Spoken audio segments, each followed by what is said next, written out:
बात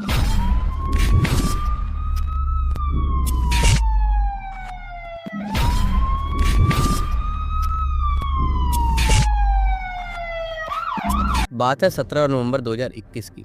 झारखंड में जमशेदपुर में एक टेल्को एरिया है जहाँ पर एक तालाब है। उस तालाब के किनारे कुछ बच्चे खेल रहे थे। खेलते खेलते बच्चों की नज़र तालाब में पड़ती है और वो देखते हैं एक नीले कलर की पन्नी पानी में तैर रही है। जब वो उसके पास जाके देखते हैं तो उन्हें नज़र आता है कि जो नीले कलर की पन्नी थी उसमें से किसी का हाथ बाहर है। बच्चे ये देखकर डर जाते हैं और आसपास से कुछ बड़े लोगों को बुला के लाते हैं। जब बड़े लोग वहाँ पे आते हैं तो उस पन्नी को बाहर निकालते हैं और जैसा कि बच्चों ने देखा था उसमें से एक लेडीज़ का हाथ बाहर निकल रहा था। बड़े लोग तुरंत पुलिस वालों को फ़ोन करते हैं। पुलिस वाले तुरंत वहाँ पे आते हैं और वो उस पन्नी को जब खोल के देखते हैं तो उसमें से निकलती है एक महिला की लाश जिसकी उम्र लगभग 30 साल की थी। उसका चेहरा पानी में काफ़ी टाइम रहने से बिल्कुल बिगड़ चुका था, जो पहचान में नहीं आ रहा था। लेकिन उसके कपड़े और गहने देख के लग रहा था वो किसी अच्छे घर की, रईस घर की लड़की है। पुलिस वालों को लगा ये किसी आसपास के एरिया की ही लड़की होगी। पुलिस वालों ने आसपास पूछताछ करी लेकिन उन्हें कोई पता नहीं चला। उन्होंने आसपास के थाने में भी रिपोर्ट ढूंढी कि किसी की मिसिंग रिपोर्ट तो नहीं है, लेकिन उन्हें कोई रिपोर्ट नहीं मिली। जब पुलिस वालों को कुछ भी खबर नहीं मिली तो उन्होंने लाश को जब्त कर लिया और लगभग 2 दिन बीत गए, उस लाश का कुछ पता नहीं चला। उन्होंने सोशल मीडिया तक पे जो कपड़े थे और जो गहने थे उनकी फ़ोटो पोस्ट कर रखी थी। तभी 2 दिन बाद एक फ़ोन आता है जो कि अननोन कॉल था और नाम बताने से भी मना कर रहा था। वो बताता है कि उसके एरिया से एक लड़की 12 नवंबर से ही मिसिंग है जिसकी उम्र लगभग 30 साल है, जिसका नाम वर्षा पटेल है। पुलिस वाले तुरंत उस कॉल पे एक्शन लेते हैं और उस गांव में पहुंचते हैं और ढूंढते ढूंढते वर्षा के घर पहुंचते हैं। जैसे पुलिस वाले वर्षा के घर पहुंचते हैं, वर्षा के घर में जब वो पूछताछ करते हैं तो उन्हें पता चलता है कि वर्षा उसी घर में रहती है जिसकी उम्र 30 साल है। लेकिन जब वर्षा के बारे में उसके घर वालों से पूछा जाता है तो उसके घर वालों का जवाब कुछ अटपटा सा होता है। उसके घर वाले कहते हैं कि वर्षा हमारी ही लड़की है जिसकी उम्र लगभग 30 साल है और वो 12 तारीख से ही घर वापस नहीं लौटी। जब पुलिस वाले उनसे पूछते हैं कि 12 तारीख से जब आपकी लड़की घर नहीं पहुंची तो आपने मिसिंग रिपोर्ट क्यों नहीं लिखवाई, तो उसके घर वाले कहते हैं कि हमारी बेटी के काफ़ी दोस्त वगैरह हैं और वो एक मेकअप आर्टिस्ट है जो कि खुले विचार की है, तो वो कई बार 2-3 दिन तक घर नहीं आती। वो अपने काम से भी कई बार हफ्तों तक बाहर रहती है, इसलिए हमें लगा कि कहीं ना कहीं वो बिज़ी होगी और वो घर आ जाएगी। उसके बाद पुलिस वाले उसके परिवार को थाने बुलाते हैं जो लाश थी उसकी जांच करवाने के लिए। जब उसके घर वाले उस लाश को देखते हैं तो वो वेरीफाई कर देते हैं कि ये वर्षा पटेल ही है, उन्हीं की बेटी है। लेकिन जब उसके घर वालों से अच्छी तरह से पुलिस पूछताछ करती है तो उनके घर वालों का कोई भी कसूर नहीं निकलता, जिस वजह से उन्हें क्लीन चिट मिल जाता है और उन्हें छोड़ दिया जाता है। जब पुलिस वाले और पता लगाते हैं तो उन्हें पता चलता है कि वर्षा का हस्बैंड है विशाल मेहता, जिसका कि किसी और के साथ अफेयर था, जिस चक्कर में वर्षा अपने मायके रहती थी और विशाल उससे अलग रहता था। अब जो पुलिस वालों का दूसरा सस्पेक्ट था वो उसका ही हस्बैंड विशाल था। जब पुलिस विशाल से पूछताछ करती है उसे थाने बुला के, तो विशाल पुलिस को बताता है कि उसका वर्षा से अभी कोई लेना देना नहीं है और उनका कोई कांटेक्ट भी नहीं है।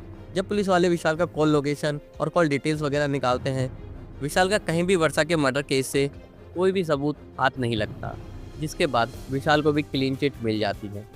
अब पुलिस वाले इसी केस में उलझते जा रहे थे क्योंकि उनका जिस पे शक था सबको क्लीन चिट मिलती जा रही थी।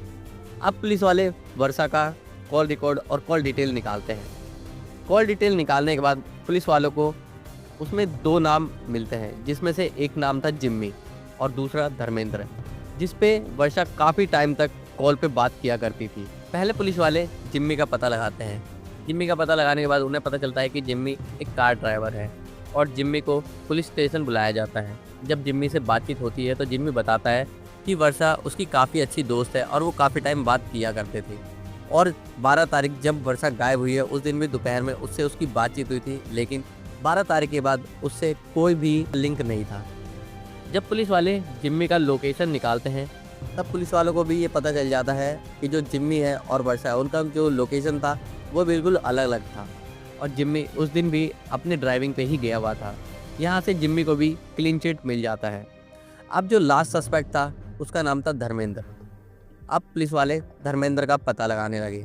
जब धर्मेंद्र का पता लगाया गया तो पता चला कि धर्मेंद्र झारखंड के ही जमशेदपुर के साक्षी थाने का एएसआई है और जो वर्षा थी उसका काफ़ी अच्छा दोस्त भी है और वर्षा और धर्मेंद्र की घंटों घंटों फ़ोन पे भी बात हुआ करती थी।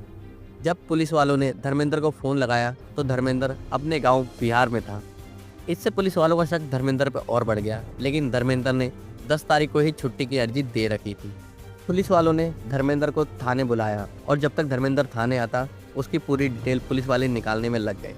जब पुलिस वाले धर्मेंद्र के घर पे जाके उसके आसपास के लोगों से पूछताछ करी तो उन्हें पता चला कि वर्षा धर्मेंद्र से मिलने काफ़ी बार उसके घर आया करती थी और काफ़ी टाइम वो लोग साथ में स्पेंड किया करते थे। और थोड़ी सी पूछताछ करने के बाद पुलिस वालों को यहाँ तक पता चल गया था कि जो वर्षा थी और धर्मेंद्र था इनका अफेयर भी चल रहा था, जबकि धर्मेंद्र ऑलरेडी शादीशुदा था और उसके 2 बच्चे भी थे जो कि बिहार में ही रहा करते थे और इधर वर्षा भी शादीशुदा थी। जब धर्मेंद्र पुलिस स्टेशन आया और पुलिस ने उससे पूछताछ करी, पहले तो वो थोड़ा बहुत नानुकुर करता रहा, लेकिन वो जानता था कि पुलिस वालों का इंट्रोगेशन कैसा होता है। उसने सच्चाई बता दी। उसने बताया, लेकिन पुलिस वालों ने उसके थाने आने से पहले ही उसकी सारी डिटेल निकाल ली थी।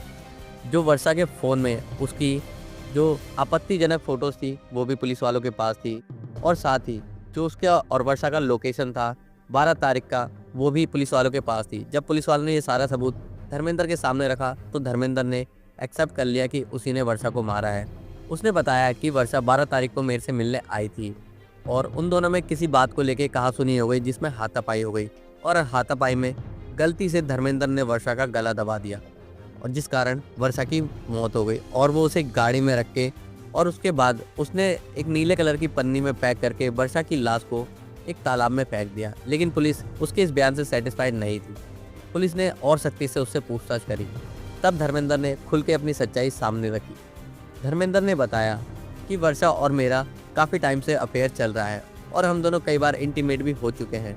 लेकिन जब वर्षा की सच्चाई मुझे पता चली तो मुझे पता चला कि वर्षा के और भी ज़्यादा ऑफलाइन और ऑनलाइन दोस्त हैं जिनसे वो काफ़ी बातें किया करती थी और उनसे भी कनेक्ट रहा करती थी। मैंने वर्षा को बोला था कि या तो तुम अपने और दोस्तों से ताल्लुक़ रख लो या सिर्फ मुझसे ताल्लुक़ रखो, लेकिन वर्षा बहुत ही ज़्यादा खुले विचारों की थी और वो कहती थी ना मैं तुम्हें छोड़ूंगी ना मैं और दोस्तों को, जिससे धर्मेंद्र काफ़ी ज़्यादा परेशान हो गया था। और इसी बात पे 12 तारीख को उनकी लड़ाई भी हुई थी जिसमें उसने वर्षा का सर दीवार पर मार दिया और गला दबा के उसकी हत्या कर दी। और हत्या करने के बाद वो ऑलरेडी नीले कलर की बड़ी सी पन्नी पहले ही लाके घर में रख चुका था, जिसमें उसने वर्षा की लाश को पैक किया और गाड़ी में ले जाकर दूर एक तालाब में फेंक दिया। इस बयान के बाद धर्मेंद्र को पुलिस ने गिरफ्तार कर लिया और ये केस लगभग 2023 तक चला, जिसके बाद 2023 में धर्मेंद्र को उम्र कैद की सज़ा मिली।